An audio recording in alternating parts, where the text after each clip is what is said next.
Hoje falaremos sobre preconceito e segregação. Você já ouviu falar? Fica aí, que a gente vai compartilhar essa palavra juntos.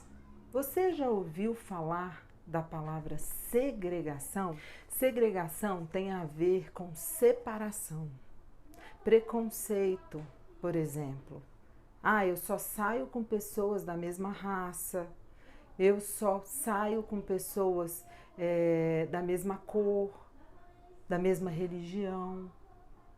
Mas comigo eu não faço esse tipo de coisa. Será? Ao mesmo tempo que não concordamos e achamos que é preconceito, quantas vezes nos deparamos com situações assim e ao mesmo tempo ficamos na defensiva, olhando torto, porque a pessoa não é da sua igreja, porque a pessoa não é da sua religião, né? Quantas vezes nós, por sermos evangélicos, olhamos para as pessoas que são budistas, espíritas, de outra forma, com olhos ruins. Então a gente muitas vezes não faz isso, mas validamos muitas vezes essas atitudes. Quantas pessoas você conversa, né, principalmente mulheres, falando mal do sexo oposto, como se fosse um empoderamento feminino? Isso não é bíblico. Quantas famílias estão sendo destruídas por conta desse empoderamento? Eu não aguento nem ouvir falar essa palavra muitas vezes, porque o maior na Bíblia, na palavra de Deus, diz que o maior seja o que sirva. Aonde entra na palavra de Deus essa palavra empoderamento? Cuidado, porque está destruindo famílias. As mulheres estão cada vez mais querendo ser a cabeça da família. Não tem problema você ser independente, não tem problema você trabalhar, ser bem-sucedida, mas ao ponto de querer tomar o lugar que Deus colocou o sacerdote para as casadas aqui, né? Como cabeça. E muitas mulheres que estão sendo instruídas e muitas vezes incentivadas a esse empoderamento que eu tenho conversado, se eu pergunto se elas são felizes, muitas falam que não, que você vai ver com o passar do tempo, essa pessoa ela vai ficando sozinha. Entende? Por quê? Porque, gente, não tem lógica um negócio desse. E a gente que não é a favor, né? As pessoas que não são a favor desse empoderamento, muitas vezes são excluídas ou deixadas de lado por não participar desse movimento. Por quê? Porque, na verdade, o legalismo está em quem impõe esse tipo de situação, né? Eu não concordo. Por várias vezes eu deixei passar batido e eu estava entrando numa onda assim de achar que o meu marido era devagar demais, sabe assim, é porque homem, porque eu ouvia muito isso. Porque homem não faz nada direito. Porque homem, se não for a mulher, não vai funcionar o evento que a gente quer fazer. Se não for a mulher direcionar, o homem não vai. Homem é igual um pato, né? Fica aí, desanimado para as coisas de Deus. Eu sempre ouvi isso. E eu já estava na minha casa me achando né? Então, cuidado. São coisas sutis que vai destruindo a sua mente, a sua vida, né? E a sua personalidade. Hoje, para quem me acompanha, eu falo que eu voltei à minha essência. Eu estava sendo condicionada a ser uma pessoa que eu não sou e nunca fui. Deus, quando você vai servir a Deus, ele te dá, sabe, O Espírito Santo de Deus, ele te enche e te capacita para andar segundo a palavra de Deus. Eu sempre fui uma pessoa agregadora, que gostava de juntar todo mundo, que gostava de conversar com as amigas. Isso já vinha de mim, né? Mas eu entrei numa instituição que eu estava sendo moldada para ser o que eles queriam que eu fosse. E eu achei que o que eu era, a minha essência era errado, mas Deus, ele queria, na verdade, me mudar de dentro para fora, né? Deus, a gente não escolhe a família que vai viver, né? A gente não escolhe pai e mãe. Graças a Deus, os meus eram ótimos, são falecidos, mas nossa, glória a Deus pela vida deles. Mas é Deus que escolhe. Então, se você foi criada dessa forma, poxa, amém. O que foi ruim para sua vida vai servir de testemunho para sua vida quando você segue o caminho do Senhor. Então, você querer ser quem você não é, abre o olho quando as pessoas querem mudar. Ah, você tem que mudar 100%. Sim, a gente tem que abrir mão do pecado. A gente tem que abrir mão do pecado, né? E não é só deixar de fazer, é substituir o que você fazia por algo bom. Entende? Ah, eu era super grossa. Ah, eu vou ser educada. Eu vou ser gentil. Não é simplesmente deixar de ser grossa, entende? Dá para entender o que eu tô falando? Então, gente, cuidado. Um dos maiores motivos de divórcio, de depressão, é esse tal empoderamento. Porque as mulheres estão se colocando no lugar que Deus não falou para colocar. Deus não falou para você ser a cabeça. E isso é muito sutil, acontece muito dentro das igrejas. Então, cuidado, cuidado, né? É um alerta para vocês. Quando lemos o Evangelho, percebemos o tanto que a sociedade judaica que Jesus viveu era segregacionalista. Acreditavam que a separação de outras raças tornava o povo israelita mais puro e, consequentemente, mais próximo de Deus. Jesus era muito simples e não fazia acepção de pessoas. E hoje a gente vai ouvir a história de uma mulher, a mulher samaritana, onde Jesus mostra muito isso. Uma das histórias mais conhecidas é o encontro de Jesus com essa mulher, a mulher samaritana. Jesus, ele estava na província de Samaria e, cansado, com sede, por volta de meio-dia, naquele sol escaldante, ele sentou perto de um poço, cansado, e avistou uma mulher. Vamos ler João 4, de 6 a 7? Estava ali a fonte de Jacó. Cansado da viagem, assentara-se Jesus junto à fonte por volta da hora sexta, meio-dia. Nisto veio uma mulher samaritana tirar água. Disse-lhe Jesus: dá-me de beber, pois seus discípulos tinham ido à cidade para comprar alimento. Então lhe disse a mulher samaritana: como sendo tu judeus, pede de beber a mim, que sou mulher samaritana?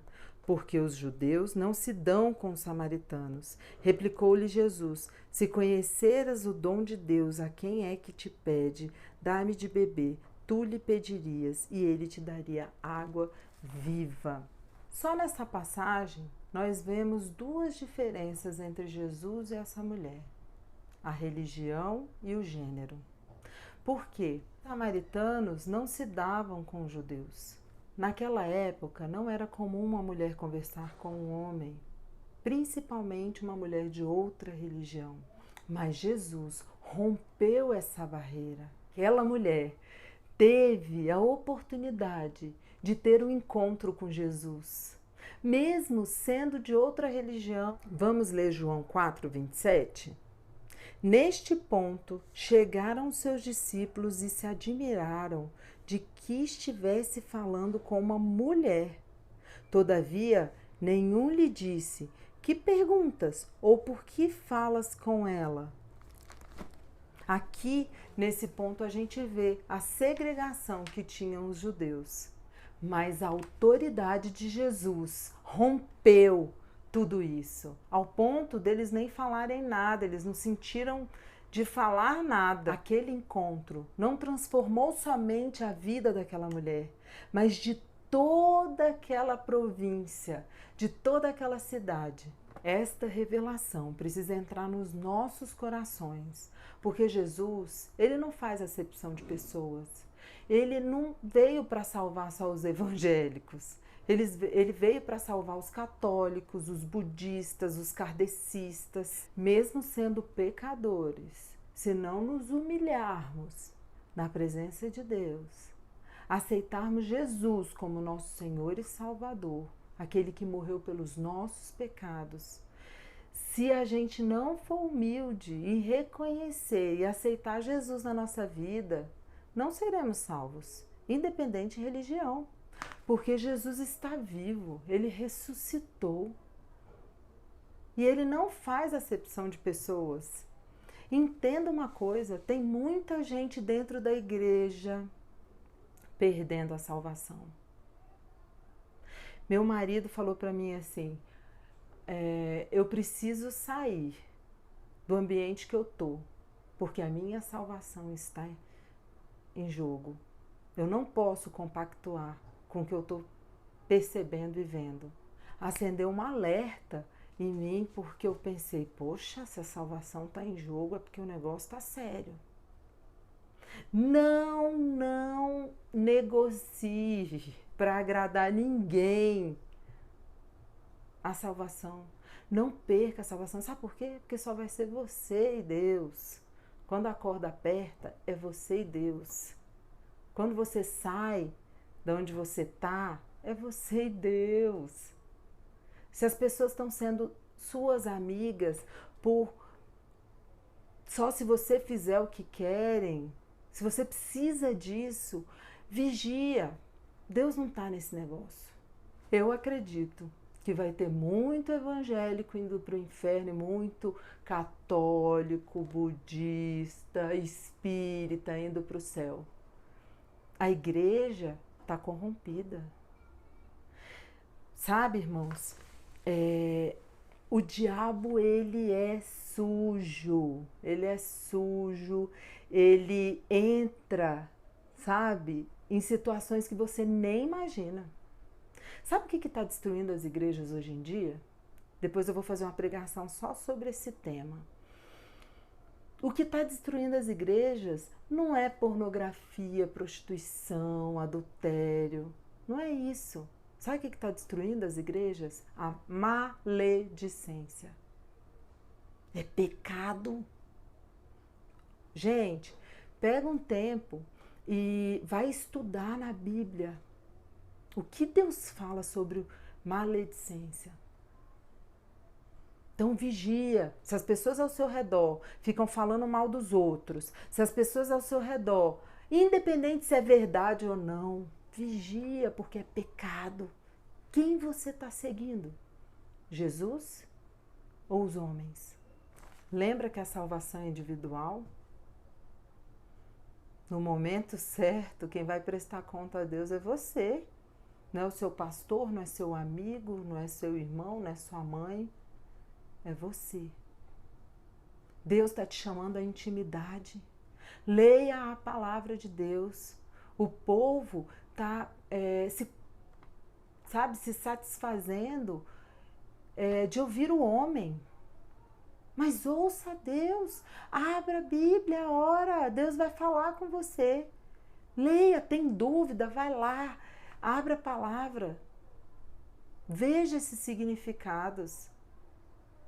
Se do jeito que você está vivendo hoje não está dando certo, então olha o conselho de quem está dando certo. Entende? E que seja da mesma fé, que crê em Jesus. Outra coisa que eu quero compartilhar com vocês é que existem pastores abençoados. Existem amigos que você pode contar. Não se feche. Tem muita gente boa, tem muita gente com o coração voltado realmente para Deus, não para seus interesses próprios. E eu que estou dando uma volta por aí, eu estou ficando encantada. Como que existe gente que realmente tem um coração firmado com Deus. Eu até tenho conversado com algumas pessoas e falo, cuidado, cuidado, quando a igreja começa a crescer muito, sabe? Porque enganoso o coração do homem, quem o conhecerá? É bom ganhar vida, sim, mas o que é bom para a sua vida? Se tiver pastores me ouvindo, você já orou para ver se Deus quer que você tenha uma igreja grande? Às vezes, é para você ter uma igreja pequena mesmo, porque isso, ter uma igreja grande pode corromper o seu coração.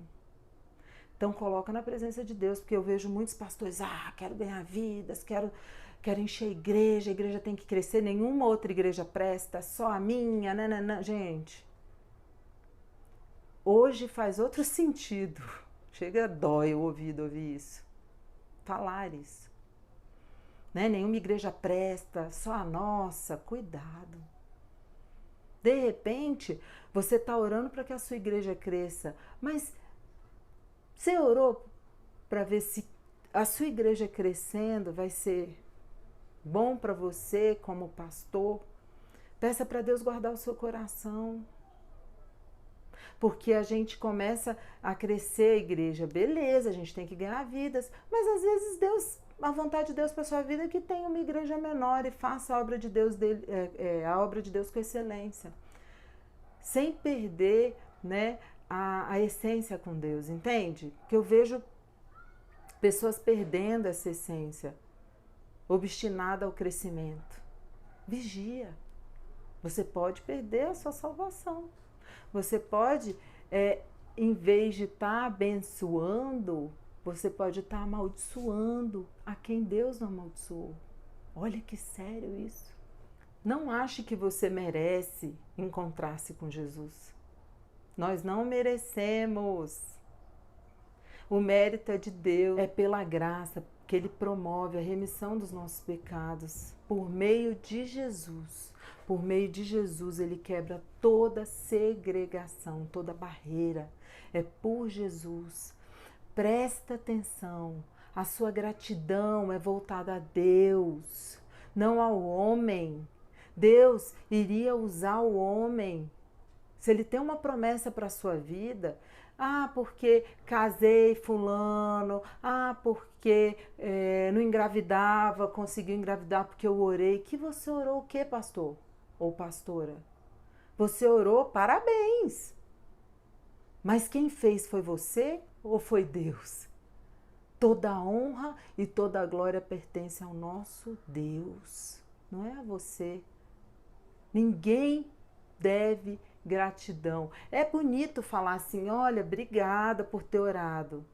Sim, mas isso não tem que ser motivo de, fui eu que fiz, se eu não tivesse feito isso, aquilo, a pessoa não teria a vida que eu... Meu Deus, isso é diabólico. Cuidado. Se a gente é alguma coisa, é porque Deus fez. Você é só um vaso. Você é só um instrumento. E se não fosse com você, Deus levantaria outro e usaria outro para ser canal de bênção. A gente não vale nada. Se a gente vale alguma coisa, é porque Cristo entrou na nossa vida. É pela graça do Senhor. Hoje, Deus quer ter um encontro contigo. Deus quer se encontrar contigo. Até arrepio. Quer te transformar em agregadora, não segregadora. Peça para Deus te transformar em uma mulher amorosa, em um homem perdoador, em um canal de bênção, não de maldição. Ainda há tempo de voltar ao primeiro amor. Muitas pessoas oram assim, Senhor, que eu volte ao primeiro amor. Eu oro assim, Deus, que eu nunca perca o primeiro amor. Não espera perder para pedir. Deseje intensamente a nunca perder aquilo que Deus te deu. Seja agregadora. Deus abençoe.